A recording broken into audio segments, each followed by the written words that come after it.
বাংলাদেশের রাজনীতির মানচিত্রে এক অনন্য নাম বগুড়া। এখানে রাজনীতির মাঠে যেন শিকড় গেড়ে আছে বিএনপির নামে। বগুড়াকে দীর্ঘদিন ধরে বলা হয় বিএনপির দুর্গ। দলটির প্রতিষ্ঠাতা শহীদ প্রেসিডেন্ট জিয়াউর রহমানের গ্রামের বাড়ি হওয়ায় এ ধারণা একেবারে অমূলক নয়। অতীতে দেশের কোথাও বিএনপি ভরাডুবি করলেও বগুড়ায় তারা আসন পেতই। এমনকি 2018 সালের নির্বাচনে মহাসচিব মির্জা ফখরুল ইসলাম আলমগীর ঠাকুরগাঁওয়ে হেরে গেলেও বগুড়ার 6 আসনে ধানের শীষ বিপুল ভোটে জয়ী হয়। বলা চলে প্রার্থী যেই হোক, ধানের শেষ মার্কা মানেই জয়। কিন্তু 2001 সালের পর থেকে এই সমীকরণ বদলাতে শুরু করেছে।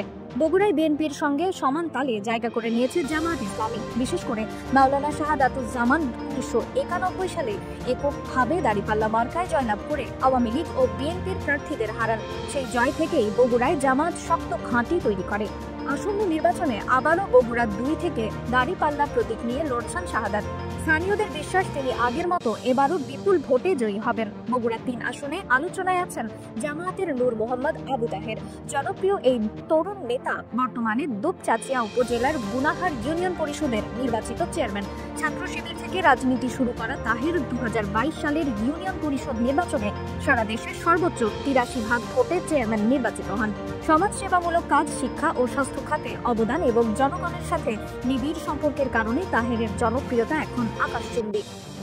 অনেকেই মনে করছেন বগুড়া 3-এ বিএনপিকে কড়া চ্যালেঞ্জের মুখে ফেলবেন তিনি। অন্যদিকে বগুড়া 4 আসনে জামায়াত প্রথমে মাওলানা তায়েব আলীকে মনোনয়ন দিলেও তার মৃত্যুতে নতুন চমক নিয়ে এসেছে। এবার লড়ছেন ঢাকা বিশ্ববিদ্যালয়ের রাষ্ট্রবিজ্ঞান বিভাগ থেকে পড়াশোনা করা তরুণ নেতা ডক্টর মোস্তফা ফয়সাল পারভেজ। তুরস্কে উচ্চশিক্ষা ও গবেষণার অভিজ্ঞতা, শিবিরের সাবেক নেতৃত্ব এবং আন্তর্জাতিক অঙ্গনে পরিচিতি তাকে তরুণ ভোটারদের মাঝে বাড়তি জনপ্রিয়তা এনে দিয়েছে। বিশেষ করে এখানে বিএনপির হেভিওয়েট প্রার্থী না থাকায় পারভেজ অনেকটা সুবিধাজনক অবস্থানে আছেন। এছাড়াও বগুড়া 1, 5, 6 ও 7 নম্বর আসনেও জামায়াত শক্তভাবে মাঠে নেমেছে। শেরপুর উপজেলা পরিষদের সাবেক জনপ্রিয় চেয়ারম্যান দবিবুর রহমান, শহর জামায়াতের আমির আবিদুর রহমান সোহেল এবং সাবেক আমির গোলাম রব্বানী সহ একাধিক প্রার্থী ভোট যুদ্ধে নামছেন। স্থানীয় রাজনৈতিক বিশ্লেষকদের মতে বিএনপির অভ্যন্তরীণ দ্বন্দ্ব, হেভিওয়েট প্রার্থী সংকট এবং জামায়াতের গ্রামীণ ভোট ব্যাংক সব মিলিয়ে বগুড়ায় এবার বড় চমক দেখাতে পারে জামায়াত। প্রশ্ন একটাই, বিএনপির ঐতিহ্যবাহী ঘাঁটিতে দাঁড়িপাল্লা কি ধানের শীষকে টপকে যাবে?